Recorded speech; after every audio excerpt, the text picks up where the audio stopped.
guys, Jar from Just TV, back another episode of Reaction Time. And again guys, bago po tayo mag-start, disclaimer muna tayo, no? This is just a reaction video.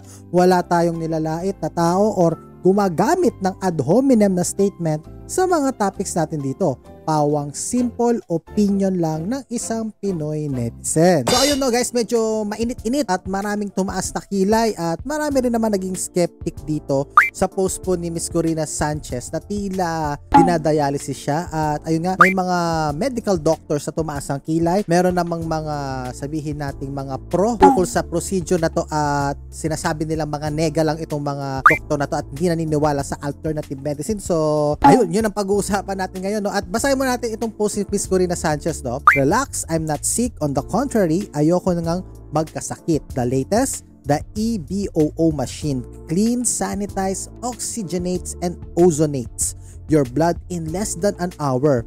Was so excited to do it, and finally, you actually get to see the toxin separated from your blood.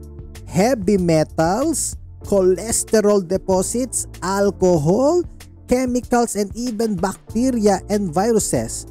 Perfect for those who drink alcohol a lot, high cholesterol, exposed to chemicals, heart problems, even HIV, AIDS. But best for me is to clean now and regularly so it doesn't have to come to illness. So di na natin tutuloy. Tapos makikita nyo naman dito yung mga pictures na ayan nga po, na parang dialysis nga yung nangyayari kay Miss Corina Sanchez. At ito yung sinasabi nilang may kulay at ito yung medyo darker red or parang maroon. At ayan, so yun, no? At nandito rin yung doktor na gumagawa ng procedure na ito. So panoorin muna natin guys yung segment na to, parang ano lang din, KMJS at ano to, Rated Corina. Ayan, let's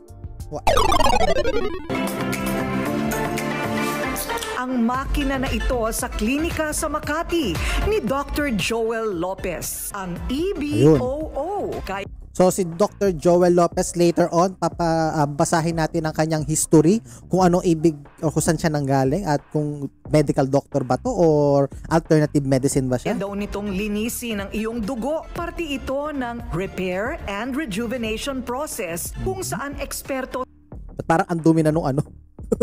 Parang ang dumi na nung makina. May kalakalawang na tsaka tainted na ng ano.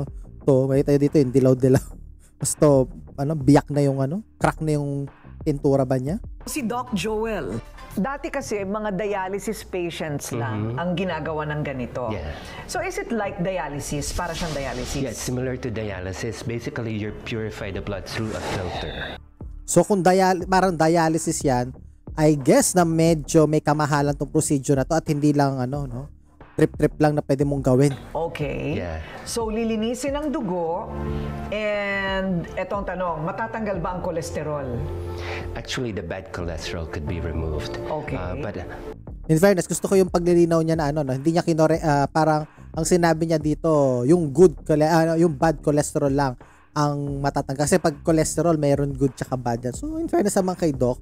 Pero syempre, medyo questionable pa rin itong procedure na to. Like the normal blood proteins and fat would go through, but yung mga toxins, chemicals, as well as mga infectious particles, they stay at the filter. Gaano katag... Based dun sa sinabi ni Doc, no? Wala naman siya sinabing HIV tsaka AIDS, no? So, dun sa post lang ni Corina ang naglitaw dun sa yung statement na HIV tsaka AIDS na posibleng makatulong ito. Yun lang, no? Ewan ko kung dagdag ng ni Miss Corina Sanchez yun or hindi lang, nag-ingat lang si doktor sa kanyang pagsasalita dito. Tagal ang procedure? About an hour. About an hour. Okay, magsa-start na kami, alright? Okay. Parang dialysis nga lang. So, eto, naturukan na ako sa kanan at kaliwa. Hindi nyo magagamit ang kamay ninyo. And sharpshooter si Sir.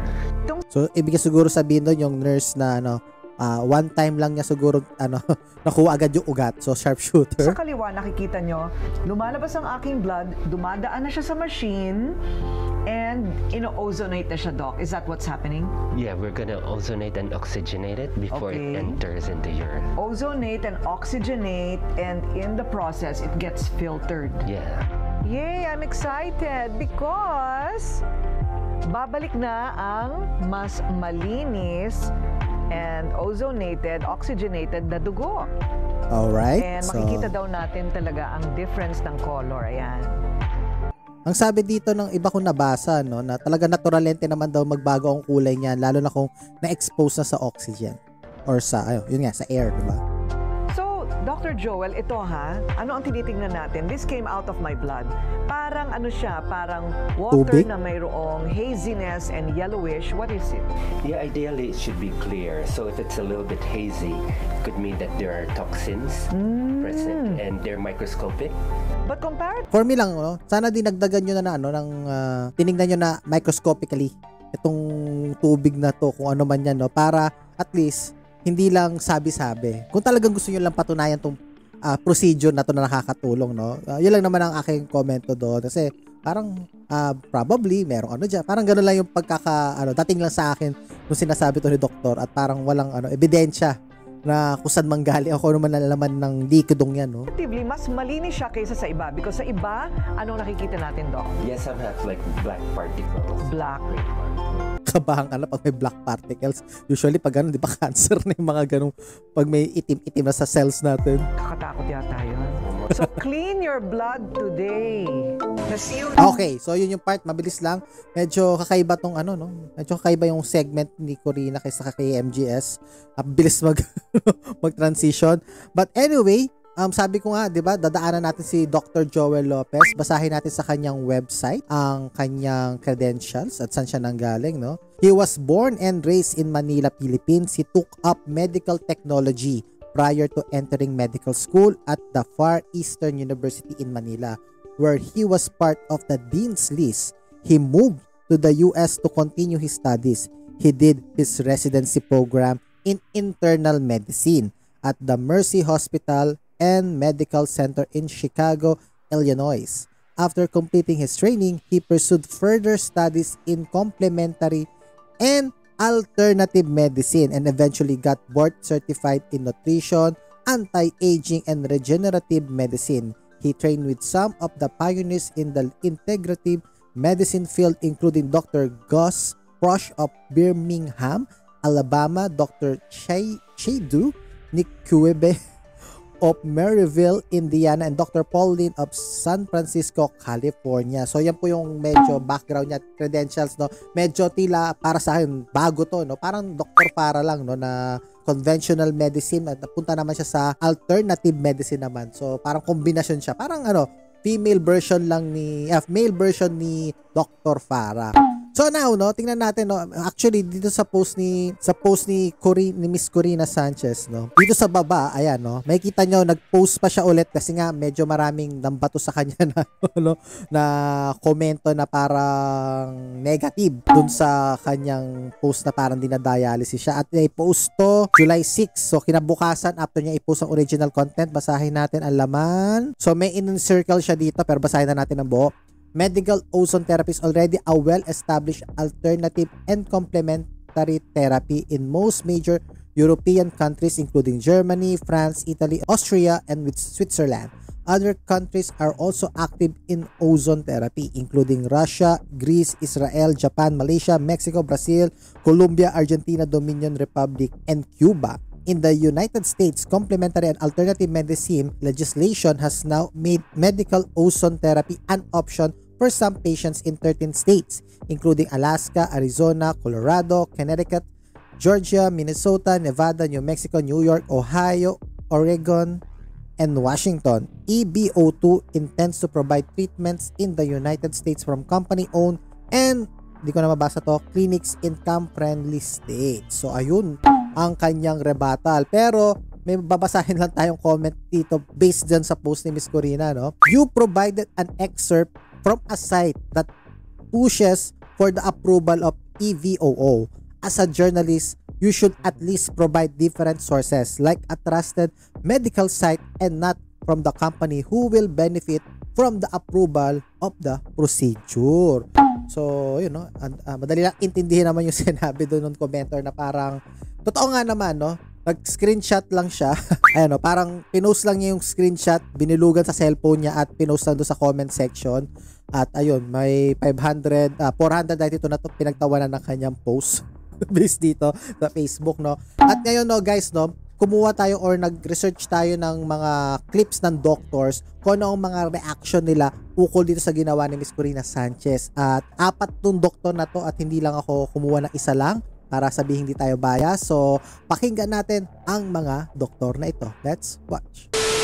So, I do not know why Miss Corina Sanchez Rojas featured this therapy. Perhaps, I mean, she's not in a medical field, so perhaps she was provided with, of course, a data na ganyan-ganyan. That's why she featured it, or perhaps she wanted to feature something, an innovative procedure na pwedeng in the future pwede siya. She has her own reasons. However, as a doctor, I would not recommend EBO as of this time. Use your body to your advantage. You don't need a machine to detoxify your body, especially when you are healthy. Our body is such an amazing work of God. You don't need a machine to detoxify your body, so you just have to eat healthy and live healthy. You just have to take care of your bodies. You don't need to spend a lot of money on a machine just to detoxify your body. We have the best detoxifying organs. We have the liver, the kidney. Let's take care of them. Doc Joseph, hindi ito approved ng FDA. Yes. Until now. Yes, because of it's a safety and efficacy, it's still being not really questioned, but they're looking into it. I'm not saying it is totally, but the initial stages the initial stages of the EBO oxygen treatment, I think they're looking at probably they can agree on that. But the EBO with the oxygenation treatment, I think that is still under study and a questionable efficacy with regards to diseases. No, so we have to be very diligent and careful in saying that it can treat this one and this one, especially yung mga sinabi mo kanina, Angel, HIV. Naku, yung mga blood disease, naku, ingat lang, baka lahat pumunta at Totoo. So this is being frowned upon ng mga medical experts. So in summary, still controversial ang paggamit ng EBOO. Hindi sapat ang data, hindi sapat ang pag-aaral tungkol sa epekto nito o sa safety nito sa katawan ng tao. May mga na-conduct na studies pero sobrang onti ng population, or sa in vitro naman siya ginawa o sa labas ng katawan ng tao. Kung titimbangin ang harmful effects nito versus yung beneficial effects nito, I think mas marami yung harmful effects nito, lalo na sa mga healthy persons na wala namang problema sa lungs nila, walang problema sa kidneys nila. Still, meron namang potential yung ozone therapy or yung EBOO. Pero kailangan lang talaga ng sapat na pag-aaral at sapat na data na magpapatunay na meron itong epektong maganda sa katawan ng tao. Para sa mga subscribers ko na skeptical or nagdadalawang isip sa paggamit nito, of course, ang best na gawin nyo is makipag-usap kayo sa doktor nyo. Pero still, para sa akin, hindi ko ito i-recommenda sa pasyente ko, lalo na kung wala namang data and wala namang indikasyon na dapat kong ibigay ito sa kanya. But for me personally, I would not recommend this procedure. And if there's one sentence na kailangan ninyo tandaan, the FDA doesn't approve the use of ozone therapy in the treatment of disease. It has also said that ozone has no known useful medical application. Basically, the USA FDA has said doesn't know if it works and it doesn't know the side effects. Tandaan din na walang universal treatment for all diseases. And if you want to prevent diseases, sabi nga ng US FDA, they are really against of using EBOO for prevention. Ang dapat yung gawin ay syempre palakasin ang inyong katawan sa pamamagitan ng tamang nutrition by eating your healthy foods like vegetables, fruits, whole grains, nuts, seeds, and legumes. Just add more of these sa diet niyo. Panatilihin ang tamang timbang at umiwas sa mga stress at mga bisyo. Yung detoxification process na sinasabi, ang kailangan natin gawin ay magkaroon talaga ng healthy liver and kidneys because they do the detoxification for us. At paano gawin yan? Kumain ng tama at huwag magpapaniwala sa mga fad diets. We all have to maintain the right balance of our proteins, fats, carbohydrates, our minerals, vitamins, and phytonutrients. At ayun, sana. So ayun no guys, narinig nyo naman yung mga doktor na kilala sa social media. Yung isa, ngayon ko lang nakilala. So sinama ko na rin siya para at least may mga sources tayo kung saan masabi natin tila hindi naman natin masasabing kontra sila, no? Pero skeptic or hindi pa nila nire-recommend ito base sa kakulangan po ng information. Hindi naman nila totally na parang tinatapon itong idea na to or binabaliwala, kundi ang gusto sabihin lang ng ating mga doktor dito ay kailangan pa po ng maraming pagsusuri dito sa therapy na to. Parang ivermectin lang yan na meron mga gusto na doktor at may mga ayaw. Pero majority sa mga doktor nga natin gusto nila meron pang karagdagang studies bago ito i-approve sa iba't ibang mga procedure dito sa ating bansa. So that's it for our episode guys. Ingatan nawa po kayo ng Diyos sa inyong magawa and God bless sa inyong lahat. Bye-bye. Hey do. Bye-bye.